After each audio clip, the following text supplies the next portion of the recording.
Good morning, everyone, or good afternoon if you're European-based, and welcome to our live sponsor presentation. Today's speaker is Peter Mouritzen, who is a Vice President of Application and Market Development at Samplex. So I'd now like to hand over to Peter to begin his presentation. So thank you, Peter, and over to you. Thank you, Declan. Thank you, and welcome to this presentation about how to achieve single-cell resolution for cytokine secretion and cell-killing assays with the Samplex technology, which is called Xdrop. First of all, I would like to just start by explaining a bit about the technology itself and how we perform single-cell assays with this platform, and then dive right into talking about three different types of assays: cytokine secretion assays, cell-killing assays, and granzyme B assays, and all of these with a single-cell resolution. All right. So the majority of cell assays, potency assays that are performed within cell therapy today, and also on NK cell therapy, is really bulk assay. So it means that we are performing an assay on a population of cells, and there's really no way to tell how many cells do actually show killing activity, how many cells do secrete cytokines or other molecules like granzyme or perforin, and so on. And also, we don't really know much about to which level of activity do they secrete or kill. And so that's the drawback of the bulk assays, of course, whereas the single cell assays will really be able to tell that. And so that's what we're doing at Samplex. The way we carry out these single cell assays is inside double-emulsion droplets, and double-emulsion droplets are a little bit different from what type of droplets people know the most. The double-emulsion is what they're called because it's really an oil shell around its content.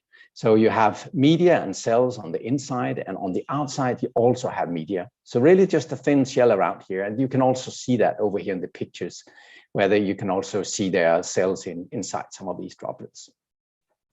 The way we analyze cells within these droplets is by putting these droplets directly on flow cytometers, or we can also sort out live cells, and we can recover live cells from droplets that we have sorted out. So say, for example, we want to find cells with high killing activity, and or if you want to find cells with a high secretion level. The cells will stay alive within the droplets for days, and definitely long enough for us to perform the assay. The compounds or gases like CO2 and oxygen are readily diffusing in and out of these droplets, so the cells really do stay well. On the other hand, things that are being secreted, larger molecules that are being secreted by the cells, are contained within the droplets. And so that's how we can really monitor also the secretome. We produce a lot of these single cell assays. We can work with 8 samples in parallel, and that just takes us about 8 minutes to generate 750,000 droplets per sample, and that will yield approximately 250,000 single cell assays. And one of the big advantages of working with the droplets is that it's a tiny volume of around 100 picoliter, and you can easily imagine that relative to doing a secretion assay in a large container, you would rapidly see a buildup of the secreted protein or the secretion within a small volume like this, and so just means that you have a very rapid assay time. So the workflow is typically something like this. We start out with cells, we encapsulate the cells into the droplets, and then we incubate the droplets. Actually, we incubate them in normal culture plates. You can pipette the droplets. The droplets are heavier than media or water, so you just pipette the droplets right into the plates that you're normally using, and then you put those plates into the your CO2 incubator. And once you want to look at what has happened with the cells inside the droplets, you just put the droplets directly on a flow cytometer, or you sorted them on a fax. So the way we generate the droplets is on one of these cartridges up here. So it's 3 simple pipetting steps where you will be adding your cells in this well. You will add oil to make the oil shell, and then the outer media here. And so you can do 8 samples in parallel. And you, after having pipetted, you'll just put the cartridge into the front of this instrument here, or the other one over here. And in 8 minutes time, you'll have these 750,000 droplets per sample. The 2 instruments that I just pointed at here is both droplet generators. The small one is only a droplet generator. The big one here can also sort droplets. Currently, we can sort based on a single color. We have a single laser inside, and we can detect green. So for some assays, it will definitely be a way forward, but for other assays, you want to go to a flow cytometer. The way we sort is actually also on a cartridge, and so the nice thing about this is really that you have all your reagents, sheath fluid, and what have you on the cartridge itself, and we can sort 8 samples in parallel. We also provide the various oils and stabilizers for doing the droplet generation. That was up, so now I go down. Let me talk about the cytokine secretion assay. So the way this assay works, it's really normally a bulk assay, but we're just converting it into a single cell assay by putting it into these droplets. And the way it works is that you anchor the cytokine specific antibody on the surface of the cells, and then you incubate those cells into droplets together with another cytokine specific antibody, which have a fluorophore attached to it. And the idea here about incubating it into droplets is, of course, that if you have high cytokine secretors, you will not see any nearby cells that will be impacted by this high cytokine secretion by simply just these cytokines binding to the surface of that cell. And this is really what we call preventing this crosstalk. And so once we have carried out this assay for an hour or a few hours, then we open the droplets and analyze the cells directly on a flow cytometer. And the way this looks, you can see here. So here we are looking at a single cell assay. We're looking at TNF alpha secretion by T cells. And as you can appreciate here, on these activated cells, we can see that there is a group of cells that are high cytokine secretors, high TNF alpha secretors. And if you carry out the assay in bulk, it really looks as if when you activate cells, that it's more or less all cells that just change their cytokine secretion profile. But in reality, when you get the high resolution, you can see that the majority of cells may not really change much. But there are certainly this group of high cytokine secretors there. We can also carry out this assay in multiplex, and that's what we're doing here. We're looking at both interferon gamma and TNF alpha, and we're looking either at NK cells or T cells. I think the important message here is really that irrespectively of whether we do this assay in singleplex or multiplex, we get more or less the same percentage of cells secreting cytokines. We can also demonstrate robustness of the assay. So in these 5 replicates, we are looking at, again, T cells and NK cells, either activated or non-activated. And the non-activated don't show much secretion of any of the cytokines, but on the other hand, when you activate, you see a secretion taking place, not in all cells. And interesting also, this is where the single cell resolution provides you with this additional information that T cells that produce interferon gamma, they also produce TNF alpha, whereas this is not the case the other way around. Cells that produce interferon gamma, TNF alpha, does not necessarily produce interferon gamma. So and similar similar conclusions can be made, but the other way around for the NK cells.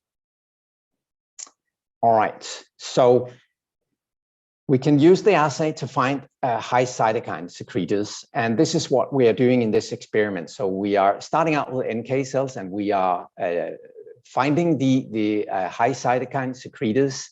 Then we are bringing them back into an expansion to get more cells, and then we carry out the assay again. We stimulate or not, and then we perform the droplet-based assay again. And we compare that to the situation where we do not do any pre-selection of high cytokine secretors. And then over here you have the profiles, and again you can really see that there is an effect of the activation, of course, but interestingly also you have a completely different profile, in particular when you look at the non-activated cells. Here you have a much different profile, cytokine secretion profile relative to when you have not pre-selected cells. And the cells, just a word about the expansion itself. So when you take the cells out of the droplets, as we've done in this experiment here for K562 cells, we can take them out of the droplets. We can then put them back in media and expand them, and they will expand quite normally and pick up speed in terms of this within these 9 days of this experiment. So let me shift to the cell killing assay, and the way we perform the cell killing assay is here with NK cells, which we stain green before we put them into droplets. Then we have target cells, which we stain red. And then we put those cells into droplets together with a dye that would indicate death, propylium iodide here. And we can take those droplets after we have incubated them and take a look at them in the microscope and see droplets, identify droplets that have both cell types present, and also see that in this particular droplet, there is cell death of the target cell. An important feature of this assay is, of course, that you don't want these cells to interact prior to meeting up in a droplet. And for this, we use this insert here, which are really compartmentalizing the inlet well into two chambers and really keeping the cells apart. So what we're doing then, subsequently after incubation, is that we are putting these droplets on the flow cytometer. So now we are analyzing intact droplets with cells inside, and we can differentiate 4 different populations of droplets, some that have only the target cells, others that only have the NK cells, and then some droplets that have both cell types present, as well as droplets that are empty. And we can start looking at what is the amount of fluorescence from propylium iodide from these cells or from these droplets, and we can definitely see then that there is a cell death that picks up, and also you can see the data here in terms of the percentage of dead cells is quite reproducible, and again a clear difference between activated and non-activated cells. Another interesting feature of an experiment like this is really also that you can start thinking about over here after 2 hours that you are looking at something that are fast, or maybe even at 1 hour, fast killers, some that are medium and some that are slow. So just a way to differentiate further into your cell population. Obviously, we also had these 2 other populations, so we can also go and check that droplets that only had one of these cell types being present are actually doing okay. And so for the NK cells, you can see here there is not much. It's quite stable. There's not an increase in cell death. For the target cells, there is quite stable up until 24 hours, where we can see there is 7 to 9% cell death here after this amount of time. No significant difference between the two being activated or unactivated there. All right. So lastly, I would like just to talk briefly about the granzyme B assay. And so the grandson B assay is also an assay which you can carry out just by activating NK cells. But you can also, of course, put NK cells into droplets alone, as we've been doing over here, together with the assay.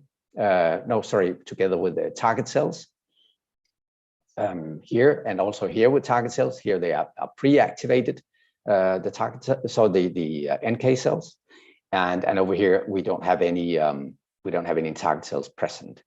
And the grandson B assay is really an assay where you have a small peptide with a fluorophore and a quencher, and which is cleaved by the grandson B enzyme. And so as this develops, you'll see an increased amount of fluorescence accumulating within the droplet. It will not leak out. So you can really carry out some very nice experiments with this. And you can also think about combining these different assays together in one droplet. The question here is really about what flow cytometer do you have available, how many colors do you have available to combine things like that in a single cell assay. All right, I would like to wrap up. So I spoke about the Xdrop single cell platform here, which is really for doing functional assay. And I talked about cell killing assay here, which is one type of cell-cell interaction assay. You can also definitely envision other cell-cell interaction assays and various secretion assays. I talked mostly about the cytokine secretion assay here today, but you can definitely do many other secretion assays. The droplets themselves are readily analyzed on flow cytometers, or you can also sort out relevant droplets with cells inside. On a fact, the cells in there will be alive and can be recovered, and then you can expand them. We can also demonstrate high reproducibility of these assays that we have performed. And importantly, of course, it's really easy to use the platform. It's making droplet and encapsulation simple by having these cartridges that just require a few pipetting steps. You really just need to add cells and your assay. And so with that, I would like to thank you all for your attention. And I'm looking forward to the Q&A later.